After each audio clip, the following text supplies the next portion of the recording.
Hello and welcome to week 2 in developmental psych, and we're venturing into chapter 2 where we start to talk about the very initial influences on who we are to become. And that's sort of, I guess philosophically you could look at this course as we're looking at human beings and we're looking at the forces that change them and modify them, both external and internal. So right now, and let me just say that external, environment, internal, genetics, or motivation. There's other parts of the internal changes that we do. So, but we're also experiencing that first initial question of nature versus nurture. And we are looking right now at kind of a combination between genetics, very much nature, but then early childhood birth practices, prenatal development, the prenatal environment, biochemically, all of that stuff, which is kind of a mix between nature and nurture. So here we are in chapter 2, looking at those things, and I'm gonna start off. We have a couple discussions and then a quiz. The first discussion, I'm having you reflect upon a personality trait that you have. Now we know that personality is kind of partly genetic, partly environmental, and certainly there's a piece of it where we're making choices about who we want to be and the personal changes that we undergo. But we can often look at aspects of our personality and identify someone in our family and I'm just like grandpa, or I'm just like mom, or and I want you to capture one of those particular traits. Now, when we look at those traits, we have a small tool to describe the relationship between that trait and the environment. And we refer to that as the genotype environment correlation. Now, correlation means there's two factors, and in this particular aspect of developmental psychology, the first sort of model that we're looking at is on one axis we have the influence of genetics, and then on the other axis we have the influence of environment. And we can put our traits all over this. Some traits are almost completely genetic. Other traits are almost completely environmental. We've built them over time. Others have sort of a mix. So we're going to look for those sort of mixes that you think have a combination basically between nature and nurture. And in the discussion, I don't only want you to share your perspectives on that particular trait, but I would like you to categorize your trait using this correlation matrix. So we have 3 choices. One is passive, one is evocative, and one is active. Now, passive means you got the trait, that's it, you're just like this other person, and that's where you're at. The evocative trait is you have the trait, but there's a good piece of it comes from the fact that your family is like that. So let's just say you were born into an athletic family and you became an athlete. So you may have the genetic predisposition to be an athlete, but you were also born into a family that was a family of athletes. So your older siblings, your parents all played sports. Sports was a big part of your life. So the environment evoked from you that trait. The third one, active, is really interesting. And this is the athlete not born into an athletic family. So you had the trait and you pursued it to develop it, but it was by your action that you got into that. Now, I'll tell, for me, I have one of those, and that is my musicianship. There were people who played instruments. My grandmother and my mother both played piano. They both played piano in a very practical, sing-along sort of way. When I was growing up, there was no piano in the house.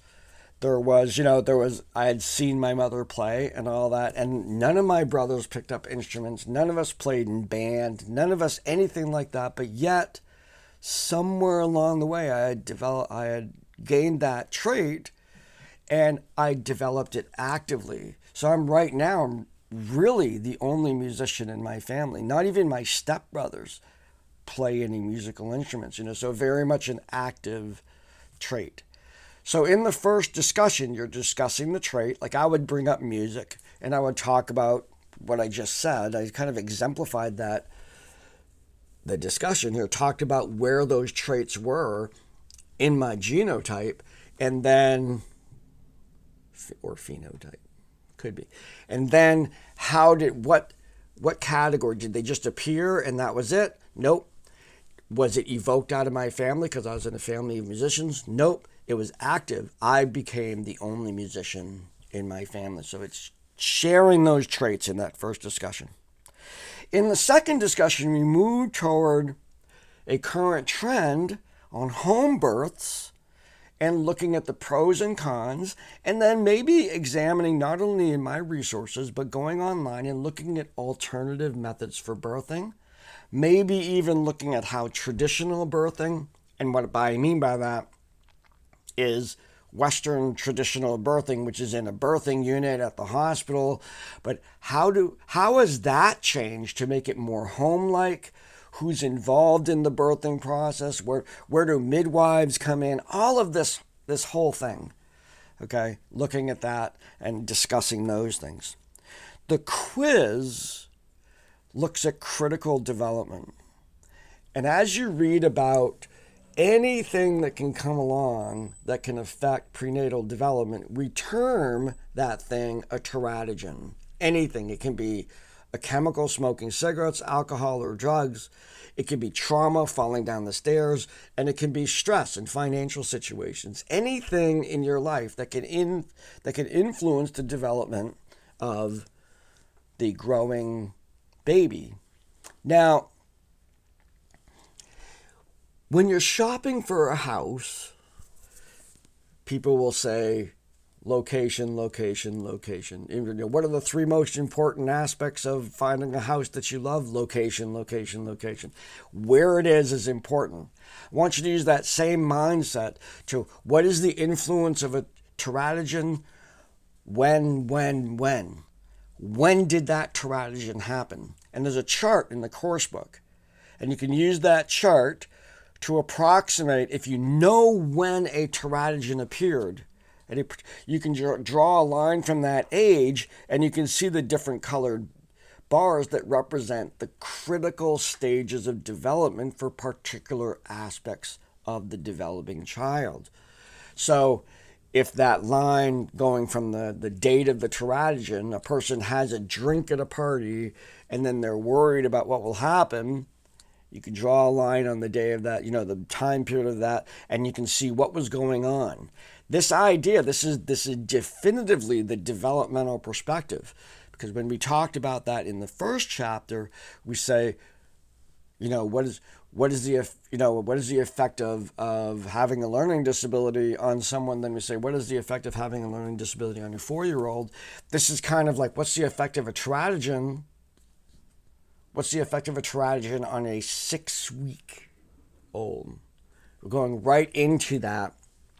And our presumption in this practice is we look at theories of development that we understand, and we say, well, what's going on during that period of time? Those are the things that will be affected. And this is your first practice in that particular philosophy. So we're talking about prenatal development. So someone reports to you, that's the question, reports to you that they've exposed their child to a potential teratogen, and they say the age of gestation, and you say, okay, let's take the chart out. These are the things that were going on, what's potentially major, minor, what's already developed, or what's not yet developing, and that will kind of give you a notion as to what might happen. Okay? So it's going to be important that you describe, when you answer this question, to describe the actual different types of effects. Like some will be minor and some will be major, and I want you to cover the areas that won't be affected. So make sure you have a complete answer as to potential risks of this person's exposure to the teratogen. In the next two questions, we're looking at models of physical development that we see. Actually, we see this in a lot of ways. And when we get into the later ages, I'll talk about how when we learn things, even through adulthood, we often have these two mechanisms. The first is cephalocaudal. It's a direction of development, head first, tail. So development moves from the head to the tail. And then there's proximal distal. There's from the inside to the outside. Nerves in my head are going to be developed way before the nerves in my torso and my legs. Neurological development, internal, and my shoulders. I'll be able to move my shoulders way before I can wiggle my fingers. Dexterity. So that these kinds of directions, and what I'm asking for is to define those. I just did it. But then give me an example. If you don't have an example, it's going to be half credit for that. You have to give me an example that clearly demonstrates that direction. Okay? Think that through. Coming up with examples is really the definitive way of demonstrating you understand a definition. So I'm going to be looking for those examples in questions 2 and 3.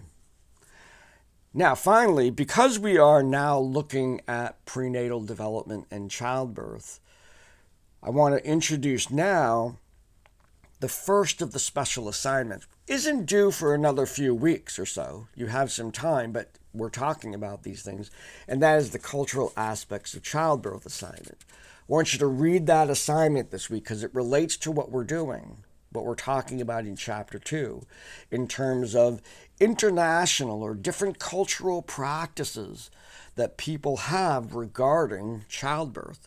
Who's there? What do you do? What's pain? Is it a welcome event, a not a welcome event?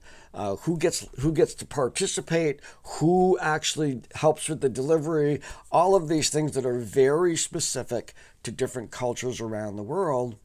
And that project has you developing some training materials for a business, for a make-believe business that you have that is going to be taking in some people from another culture. Help your staff understand those differences. So read up on that assignment. It's okay to start doing it. It's okay to finish that assignment way before it's due, like in a couple weeks. We'll get to that, but this is a good time to take a look at that because Chapter 2 has to deal with childbirth. All right, so that's it for this week. Full class, just like everything else, lots of things to do. And take good care, and I will see you next time.